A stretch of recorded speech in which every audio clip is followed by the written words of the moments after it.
Outras aplicações importantes, né, da equação de Schrödinger dizem respeito a esses potenciais, barreira de potencial e poço de potencial. Vamos começar com a barreira de potencial. O problema é resolver a equação de Schrödinger para uma situação em que eu tenho um potencial entre 0 e A dado por V0, e a esquerda em x menor que zero e a direita em x maior que A, esse potencial é nulo. Então nós já vimos nos outros vídeos como resolver um problema desse tipo, né? Nós devemos achar as soluções da equação de Schrödinger em cada uma das regiões e depois aplicar as condições de continuidade de psi e de psi dx para casar essas soluções em x igual a zero, em x igual a A. Vamos considerar inicialmente o problema em que a energia é menor do que V0. Então, numa escala aqui de energia, eu tenho algo, por exemplo, nessa situação aqui. Tá? Classicamente, é muito claro o que vai acontecer. Eu tenho aqui uma parede, né, um ponto de retorno para o movimento da partícula. Se ela vem nessa direção, aqui ela passa a ter um potencial maior, uma energia potencial maior que a sua energia total, então isso caracteriza uma região classicamente proibida, a partícula volta. Na mecânica quântica é diferente. Para ver isso, a gente deve resolver então a equação em cada uma das regiões. A gente não vai fazer isso, mas vou só lembrar vocês como a gente escreve as propostas, né, de solução, ou como a gente qual é a solução em cada região, porém a gente não vai fazer a solução do sistema para casar essas soluções em x igual a zero, em x igual a A. Então, em x menor que zero, eu tenho energia maior que o potencial, e o potencial é nulo. Então, a gente já viu várias vezes, a solução aí é uma combinação de uma onda plana que, que descreve um movimento para a direita e uma onda plana que descreve uma onda se propagando para a esquerda. Esse K1 vai ser a raiz de 2ME sobre H barra, né? Isso fica claro porque a gente tem uma equação de Schrödinger que pode ser escrito como π duas linhas mais 2ME sobre H barra 2 π é igual a zero, né? O potencial é igual a zero, a energia que eu passo para o lado de cá e multiplico tudo por menos H barra 2 sobre 2M, eu fico com uma equação desse tipo. E eu defino isso aqui, esse 2ME sobre H barra 2, como um K1 ao quadrado, né? Então, K1 é raiz de 2ME sobre H barra. Essa é a solução. Em x maior que A, eu continuo numa situação em que eu tenho a energia maior do que a energia potencial. Então, vale o mesmo tipo de solução que eu encontrei aqui, a princípio. Então, eu escrevo uma equação de Schrödinger exatamente do mesmo tipo, nessa região, né?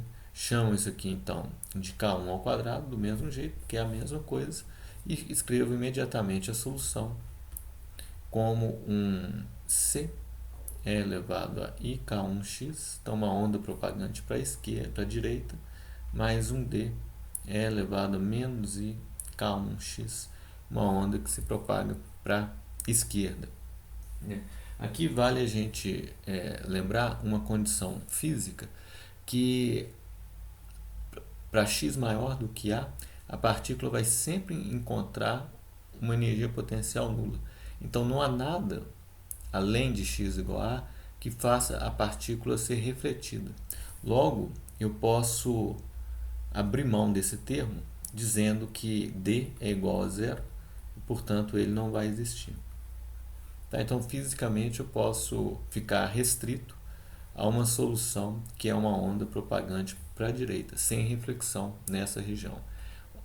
Observe que isso é realmente impossível de ser feito aqui. Aqui realmente eu tenho uma onda que se propaga para uma direção e uma que é refletida, né? Porque eu tenho uma barreira aqui. Acima de x igual a, nada disso vai acontecer. Então eu posso agora trabalhar com essas duas soluções nessas duas regiões, x menor que zero e x maior que a.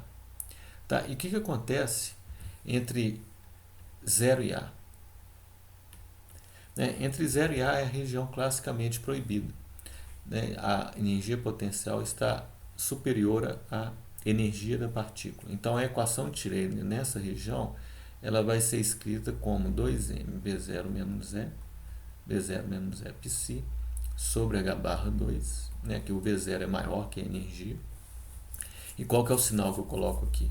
Bom, o sinal vai ser um sinal menos, porque eu tenho menos H barra 2 sobre 2m, eu estou multiplicando tudo por menos 2m sobre H barra 2, para ficar livre da constante aqui. O V0 é positivo, fica negativo.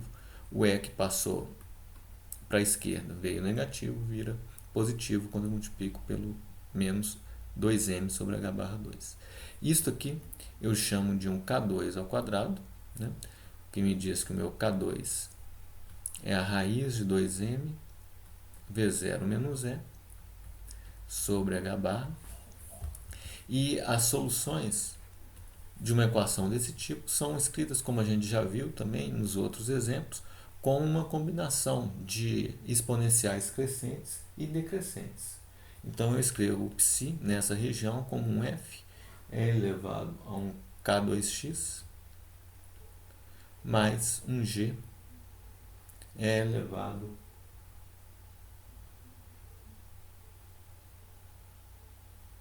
a menos k2x. Então essas são as soluções, né, que eu vou ter nessa região. Tá? E aí, como que eu posso agora acabar de resolver o problema? Eu tenho que impor, né, a continuidade de psi em x igual a 0 e em x igual a e a continuidade de dψ dx em x igual a 0 em x igual a A. Então, vou ter aqui equações, 4 equações, e que vão me permitir colocar 4 dessas constantes em termos de apenas uma. Tá? A solução para isso vai aparecer como uma... vou fazer um diagrama aqui para mostrar isso. 0 e A, aqui são a minha barreira de potencial, ela está localizada nesses pontos, x igual a 0 e x igual a A. À esquerda, né, a gente vê que tem uma combinação de ondas propagantes para a esquerda e para a direita. Então isso leva a uma densidade de probabilidade que vai oscilar dessa forma. Aí o que acontece quando eu chego aqui? Eu tenho uma combinação dessas exponenciais. Né? Quando eu resolver esse sistema, eu vou ver o que vai acontecer é que isso vai me levar a um decréscimo da densidade de probabilidade de encontrar partícula nessa região. Essa é a região classicamente proibida. No entanto, ela é limitada no espaço, ela não se estende a infinito, ela só vai até A. Então, o que acontece é que esse decaimento exponencial ele vai acontecer até chegar em x igual a A. E depois, quando a partícula, quando eu venho em x maior que A, eu novamente estou numa região classicamente permitida, mas aí a partícula chega aqui com uma função de onda com amplitude menor e volta a oscilar como uma onda plana, propagando para a direita, o que leva a uma densidade de probabilidade constante nessa região. Ora, então eu tenho uma probabilidade de encontrar a partícula do outro lado da barreira de potencial, porque ela passa pela região classicamente, ela tem uma probabilidade de passar pela região classicamente proibida. Tá? Esse é o chamado efeito de tunelamento. Então, isso em termos de psi asterisco psi. Se eu penso no psi, eu tenho uma oscilação aqui, aqui eu tenho um decaimento exponencial e aqui eu volto a ter uma oscilação. Tá? Então, eu tenho uma situação em que eu posso passar pela barreira de potencial atravessando uma região classicamente proibida, e eu chamo isso de tunelamento. Isso pode ficar mais claro quando eu faço um diagrama de coeficiente de reflexão e transmissão em termos de um E sobre V0. O que nós analisamos aqui foi o caso E menor do que V0. Né? Então, é essa região à esquerda aqui do 1. Né? E o que a gente observa é que a gente tem alguma transmissão e alguma reflexão. Tá? Então, com a energia muito pequena, eu tenho a reflexão muito próxima de 1 e a transmissão muito pequena. À medida que a energia vai crescendo, aqui eu acho que vou colocar um aqui. À medida que a energia vai crescendo, eu começo a ter uma transmissão mais significativa. E depois, quando a energia é maior do que V0, eu vou numa situação em que eu tenho uma transmissão cada vez maior. E com a energia muito grande, essa transmissão tende a 1. Ao mesmo tempo, a coeficiente de reflexão vai a 0, né? Porque aí eu estou numa situação em que eu estou muito acima da barreira. Então essa seria a situação para a barreira de potencial. Tá? Um segundo exemplo é o poço de potencial.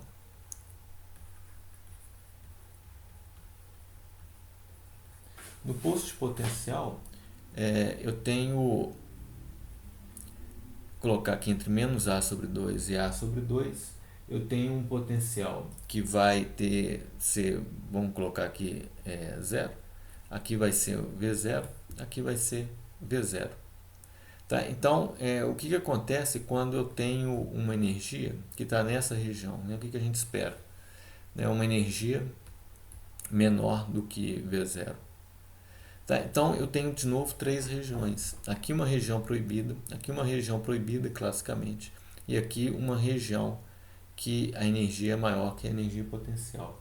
Então, a gente de novo pode construir 3 soluções, colocando aqui rapidamente já com o que a gente conhece, né? Em menos A, x menor que A sobre 2, eu tenho um psi que vai ser uma combinação de funções exponenciais, vou chamar de K2x e menos K2x. A princípio eu tenho isso.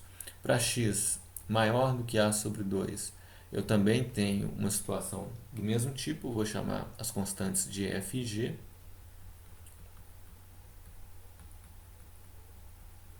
Aqui, claramente, o K2 vai ser a raiz de 2m, V0 menos 0 sobre h barra 2, né? Basta a gente escrever a equação de Schrödinger. Para esse caso, com a energia potencial V0, a gente vê com V0 maior que E, a gente vai ver que é o caso que a gente já analisou antes, que cai nessa situação. E o que acontece quando eu tenho entre A sobre 2, estou entre A sobre 2 e A sobre 2? Então, nesse caso, eu tenho uma energia maior do que a energia potencial. E eu volto a ter aquelas soluções tipo ondas que se propagam para a esquerda e para a direita. Eu vou chamar essas constantes de A e B, cada uma associada com um sinal. A é elevado a ik1x, mais B é elevado a menos ik1x. Nesse caso, o meu K1 é a raiz de 2ME sobre H barra, uma vez que aqui a energia potencial vai ser 0. Tá? Quando eu analiso essa situação, eu posso achar algumas constantes aqui por argumentos físicos. Bom, a primeira delas, né, em x menor que A sobre 2, x é negativo. X se estende até menos infinito. Então, este termo ele não pode existir, porque x é negativo e esse sinal aqui é negativo. Então, esse termo vai crescer indefinidamente à medida que x tende a menos infinito. Então, ele não pode existir. Eu faço D ser igual a 0 para cancelá-lo. Então, eu fico só com esse termo aqui. O mesmo raciocínio eu aplico para x maior que A sobre 2. Dessa vez, eu posso ir até x indo para infinito. Então, esse termo ele não pode existir, porque ele cresce indefinidamente quando x cresce. Eu só fico com esse aqui, representando a minha solução nessa região. Então, f também vai ser igual a 0. E aqui eu tenho uma combinação, né, dessas duas exponenciais oscilatórias. Então, a figura que surge dessas soluções é a seguinte.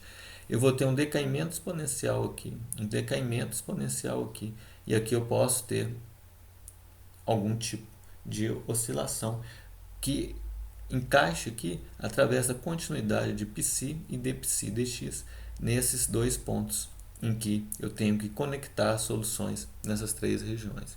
Então essa aqui seria uma solução. Eu poderia ter outras soluções que com mais máximos aqui nessa região entre menos A sobre 2 e A sobre 2. E aqui a gente volta a encontrar um aspecto importante da física do problema, que é a quantização da energia.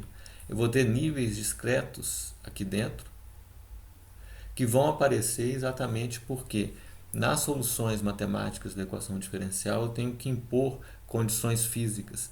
Isso seleciona as soluções possíveis a um conjunto discreto.